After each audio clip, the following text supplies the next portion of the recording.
Attention, cette vidéo est susceptible de me valoir un strike de la part de YouTube et de M6. Alors faites en sorte de la regarder ou de la réuploader quelque part, rapidement avant que ce soit fait. Les extraits vidéo utilisés appartiennent à M6, je ne détiens pas les droits. Bon, même si c'est mon image. En juin dernier, j'ai reçu un message sur la page Facebook de Métallo. Bonjour Stormy, je suis je travaille pour M6. Peut-on se parler de vive voix? Je suis joignable au 06. Merci. Premier réflexe, je regarde le profil de cette personne parce que le message me semblait très peu construit et criait fake sur tous les points. Pas de vraie photo de profil, publication très rare, voire inexistante, bon, ça puait quand même un peu la daube. Je m'empresse donc de regarder les amis en commun que j'ai avec cette personne. Et cet ami en commun, c'était Michael de la chaîne Regenerator et Paranormal Web. Donc je lui pose la question... Déjà, si tu me dis pas bonjour avant de me parler, tu vas juste te faire enculer, hein? Espèce de Stevie Stormy à la con, hein? Tu vas me dire bonjour, comment tu vas, tu passes une bonne journée, et après je répondrai à ta question, espèce de gros bâtard. Bon, j'avoue que je me suis un petit peu empressé en oubliant les formules de politesse. Désolé Michael. Bref, j'appelle donc cette personne qui travaille chez M6. Bonjour, je suis directrice de casting auprès d'A Nouvelle Star. J'ai vu votre travail et votre profil m'intéresse. Je suis en charge de trouver des personnages atypiques pour l'émission. Bon, à la seconde où elle a dit ça, j'ai dit... Bah, si c'est pour passer dans le bêtisier, c'est pas la peine. Non, on a arrêté la rubrique bêtisier parce que c'était trop cruel. Par contre, il faudrait que vous soyez votre personnage de Stormy. N'hésitez pas à faire des blagues, à vous habiller en métal, restez vous-même quoi. J'avais déjà ma petite idée en tête à ce moment-là. Plus tard, j'apprendrai qu'il va falloir que je choisisse 2 chansons. Une en français, une en anglais. Et pour le coup, j'en avais aucune putain d'idée. J'ai donc choisi Shakira avec une voix de canard de l'extrême et une chanson d'ACDC, histoire de contrebalancer un peu et d'avoir l'air un minimum sérieux. Bah oui. C'est là où effectivement j'ai pas réussi mon troll à 100% et que beaucoup ont crié à la justification. Le 28 juin, je passe le pré-casting à Paris dans une petite salle qui s'appelle l'Orphée. J'ai fait moi et Way to Hell, l'équipe de casting a applaudi en chœur et pour de vrai. Deuxième morceau, le Shakira. Pareil, même ambiance, ils ont réapplaudi et ils avaient l'air impressionnés. Je pense que c'était une façon de me dire il va bien se planter avec ces morceaux de merde. Bref, c'était bien parti. Je savais déjà que j'étais pris. Donc le soir même, premier coup de fil, j'ai été pris, mais par contre, c'est pour la session de Lyon. Soi-disant parce que sur Paris, il y avait plus de place. Mais bon, entre nous, je pense que c'est juste pour répartir un peu les profils. On met un con, une grosse, un noir, un arabe. Et paf, ça fait des chocs à pic. Donc bref, je leur demande, vous me payez les billets? Non. Très bien. Faut les comprendre, il y a 3000 participants, c'est dur de défrayer tout le monde, mais bon, tant pis, j'étais curieux. Maintenant, l'audition. Réveil 4h du mat pour prendre le RERC qui, comme d'habitude, a été supprimé. J'arrive à Lyon avec 1h30 de retard. Et ensuite, tout s'enchaîne à une vitesse pas permise. On fait des plans où SP et moi en marche 2-3 fois le long de la Saône, des plans où il fallait faire semblant de réfléchir et de se concentrer. Putain. Voilà. Mais ensuite vient le moment de l'interview. Le truc ultime qui m'a fait me dire plus jamais je referai de télévision. Ok Stormy, alors je vais te poser des questions et il va falloir que tu reformules de façon à ce qu'on pense que c'est toi qui parles. D'accord? Surtout, regarde-moi bien et souris. Ok, alors pourquoi est-ce que tu fais la Nouvelle Star et qu'est-ce que ça te fait? Alors je participe à la Nouvelle Star parce que je pense que c'est une expérience qui doit se vivre un jour quoi, et puis ça m'a toujours un peu intéressé, et qu'est-ce qu'il y a? Non mais tu vas trop loin là, réponds juste simplement. À la limite t'as qu'à dire que tu regardais ça quand tu étais petit et que ça te fait super plaisir d'être là. Ok? Allez, on y retourne. Bah en fait je fais la Nouvelle Star un peu par curiosité, parce que c'est quelque chose que je regardais quand j'étais petit avec ma mère. D'ailleurs je te dis bonjour si tu me regardes. Et qu'est-ce que je devais dire déjà? Dis juste que ça te fait plaisir d'être là et que t'as toujours voulu le faire, ok? Bah ça me fait plaisir d'être là parce que j'ai toujours voulu le faire par curiosité. Non mais... Faut pas que tu répondes simplement à la question, faut que tu reformules. Oh merde. Oh. Il est con celui-là. Et pendant une demi-heure, je riais intérieurement parce que j'étais en train de leur faire perdre un temps précieux de tournage juste parce que je voulais pas dire ce qu'ils voulaient me faire dire. Au final, ils ont juste gardé le moment où je parlais d'SP. Ils ont même fait un truc du style... Est-ce que tu pourrais faire un truc de métalleux, genre... comme ça et tout? C'est là où j'ai vraiment compris que pour participer à ce genre d'émission et être retenu, il faut être quelqu'un de moyen, qui s'extasie sur de la merde, sur les singes de la télé-réalité, qui regarde des chaînes de challenge pour les gamins de 14 ans qui s'envoient des snaps chiens, qui sont heureux, enfin imbéciles heureux en fait. Moi je suis pas heureux, moi, je vous emmerde. Ouais, c'est la bonne réponse, ta mère. Meilleure boulangerie de France, je m'en bats les couilles. Histoire d'arbre, c'est très bien. Une année avec des fleurs. Vous me voyez vraiment en train de faire semblant là, de m'amuser avec la Lula Box ou je sais pas quoi? Bref, après en avoir fini avec cette interview qui te tire les vers du nez, c'est là que j'ai pris conscience de mon erreur. J'avais perdu trop de temps. Et c'était à moi de passer. Je rappelle que ça faisait à peine 1 heure que j'étais arrivé sur le tournage, et que j'avais eu le temps ni de me reposer, ni de prendre un café, ni de parler avec ma chérie, ni même de me recoiffer ou de checker ma gueule avant qu'il me filme, parce que... Salut, moi c'est Stormy, j'ai Là, 22 ans. cette gueule là, c'est moche. On est d'accord. Bonjour, c'est Antonio de Cargluche. Comment que ça va-t-il? Et surtout, j'avais pas eu le temps de réfléchir à mon plan d'attaque. À croire qu'il voulait saboter mon passage, ou simplement de se débarrasser de moi. Donc j'arrive dans une grande pièce avec des guitares tech qui prennent mes grattes, qui les accordent, avec une meuf qui te met en condition pour te dire voilà, ils vont te poser des questions, mais en fait c'est parce qu'ils veulent en apprendre un peu plus sur toi, donc ne réponds pas simplement, tu vois. Ok, je m'en branle, complet. Donc je demande aux guitares tech qu'ils accordent mes grattes et de la saturation pour mon électrique.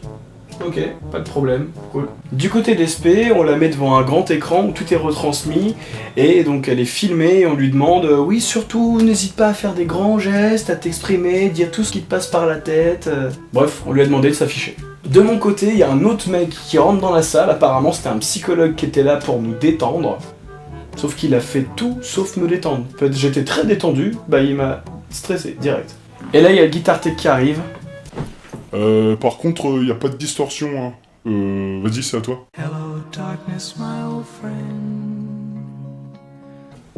Et la suite, vous la connaissez. Qu'est-ce qui ne va pas? Déjà, y a pas de disto, ce qui me sera gentiment fait remarquer par le jury. Il n'y a pas assez d'overdrive, c'est pas assez saturé la guitare. Bande de cons, c'est votre staff qui a pas fait le boulot. Ah, effectivement, on me voit galérer rythmiquement à la guitare, parce que d'un coup, tu passes d'une salle où t'es tranquille, à te retrouver devant 4 branleurs qui savent ni chanter, ni rien faire d'ailleurs, qui me regardent comme une bête de foire, et bon, j'avoue qu'au final, j'ai été impressionné, j'ai perdu mes moyens. Et maintenant, une petite leçon de montage. Alors ici, j'ai 22 ans. 22 ans. Qu'est-ce que tu vas jouer, Stormy? Je vais vous jouer Highway to Hell de AC/DC. Bah si, c'est une bonne idée, je trouve. Qu'est-ce que tu vas jouer, Stormy? Alors, je vais vous jouer Je l'aime à mourir de Shakira. Je souriais pas du tout. Regardez, ils ont complètement copié-collé les 2 plans. Regardez. Qu'est-ce que tu vas jouer, Stormy? Ils ont juste glissé ça là, voilà, pour me faire passer pour une grosse victime qui sourit quand on l'insulte. De Francis Cabrel. Francis Cabrel, ouais. Ici, Biolay, il se fout de ma gueule alors qu'on entend clairement que je dis Francis Cabrel et pas Francis Chaquel ou je sais pas ce qu'il raconte. Non, il a juste essayé de faire un joke. Bah, c'était pas drôle. Ils avaient très bien compris que c'était la version de Shakira, et pas que je croyais que c'était Shakira qui l'avait écrite, au calme. Benjamin, je chante en orchestre depuis 3 ans avec un répertoire d'artistes des années 50 à aujourd'hui, je chante tous les ans devant des vieux, j'ai vu ta grand-mère là-bas, donc je pensais être plutôt calé en référence. Sur la fin, ils font croire que je suis dégoûté en mettant une vieille musique triste, alors que j'avais dit en sortant, bon, je vais aller retourner faire des vidéos sur internet, histoire de caler ma petite publicité, tu vois, je passe à la télé quand même. Et SP, elle a dit, on va essayer dans un autre pays, parce que le rock en France, ça a pas l'air de plaire. Mais tout ça, ça a été coupé. Alors en exclusivité, voici tous les trucs que j'aurais dû dire, mais que j'ai pas dit, parce que j'ai perdu tous mes moyens. Et qui auraient été coupés au montage de toute façon. Je déteste les gens qui chantent comme ça. Excuse-moi, tu peux me rappeler pour qui tu composes, s'il te plaît? J'aimerais devenir la chaise sur laquelle elle s'assoit. C'est pas assez saturé la guitare.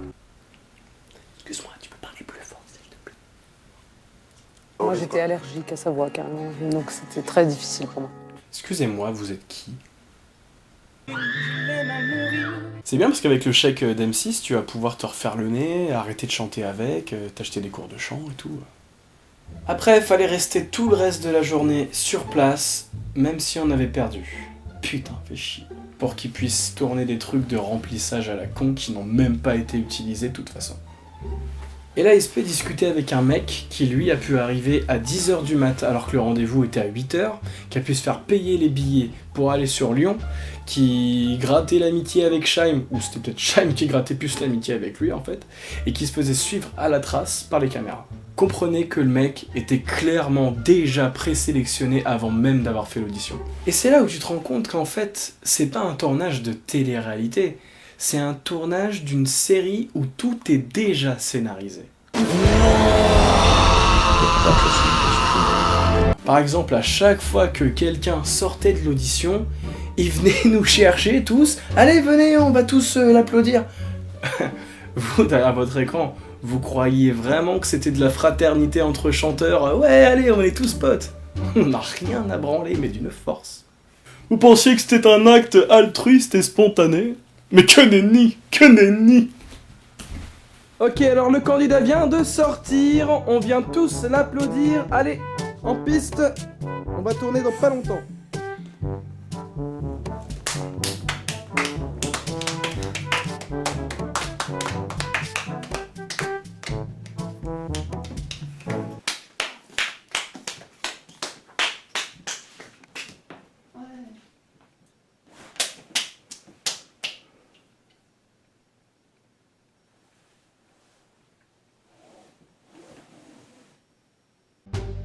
Toute cette scénarisation explique peut-être le fait que l'hôte mongol a dit « Il y a un gros problème de tempo là. Énorme. C'est un concours de chant ou un concours de djembé? Ta mère. De toute façon, le but du jeu, c'était de me faire passer pour un con. Sinon, il m'aurait même pas laissé dans le montage. Comme plein d'autres d'ailleurs.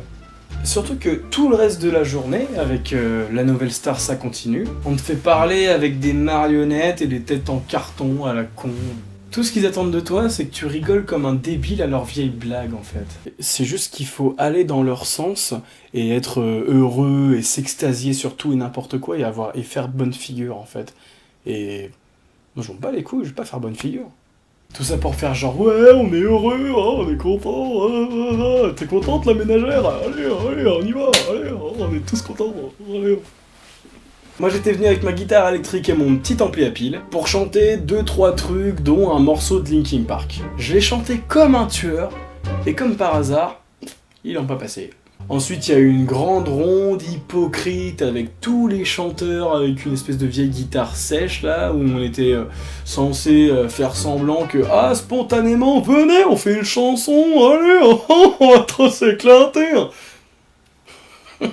Au coin du feu. Ouais, au coin du feu, ouais. Tabatière, j'ai du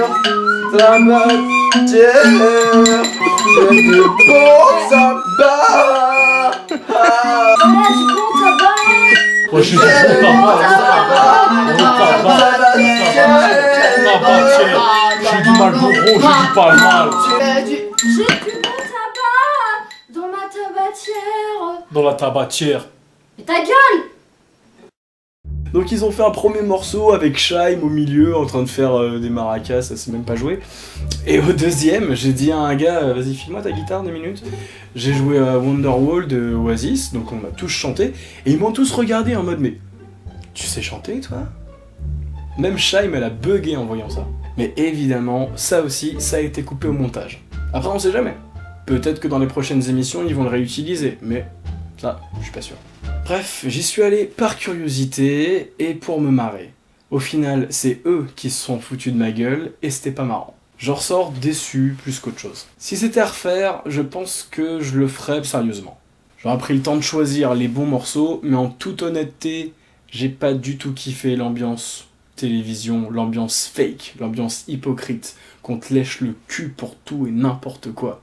Le fait qu'il faut être heureux, tout le temps, en toutes circonstances, comme des gogoles. Et surtout le fait qu'on brise ta personnalité j'aurais pas accepté. En tout cas, moi, j'ai réussi mon coup, je suis passé 5 minutes sur M6, je suis passé chez Hanouna, j'ai squatté le zapping. On a arrêté les bêtisiers, c'est cruel. Et pour ceux qui regardent cette vidéo et qui m'ont connu grâce à la Nouvelle Star, bah, je vous en prie, bienvenue sur ma chaîne, faites votre tour, faites votre avis. Et si vous voulez en savoir plus, je vous invite à regarder la vidéo de Superflame où il parle de son passage chez Incroyable Talent où il a subi le même sort que moi. Mais aussi de mon collègue Vadim, qui fait des vidéos sur la Russie, à qui on a proposé la même chose pour Incroyable Talent, le lien est dans la description. La télévision va devenir très bientôt un média ringard et dépassé, comme a voulu le faire dire Ardisson à Squeezie. Il n'y a pas très longtemps. Et la façon la plus intelligente que la télé a trouvée pour parer à ça, c'est démystifier la concurrence, faire passer les youtubeurs pour des cons. Ces clowns de la télévision commencent à avoir peur et voient un déclin dans leur audimat. Et la preuve, la Nouvelle Star est en chute libre depuis le premier jour de l'émission, et là, aujourd'hui, à l'heure où la vidéo sort, s'ils n'ont pas fait un certain niveau d'audimat, ils vont devoir dégager sur les chaînes câblées avant même que la saison soit terminée. Bref, Internet, c'est le média d'aujourd'hui et surtout le média de demain. Et pour emprunter la parole à Superflame, je finirai cette vidéo en vous disant: sachez qu'il ne s'agit que de 4 personnes m'ayant dit non. Vous êtes plus de 14 000 à m'avoir dit oui. Alors je vous dis à bientôt pour de prochaines aventures. Ciao.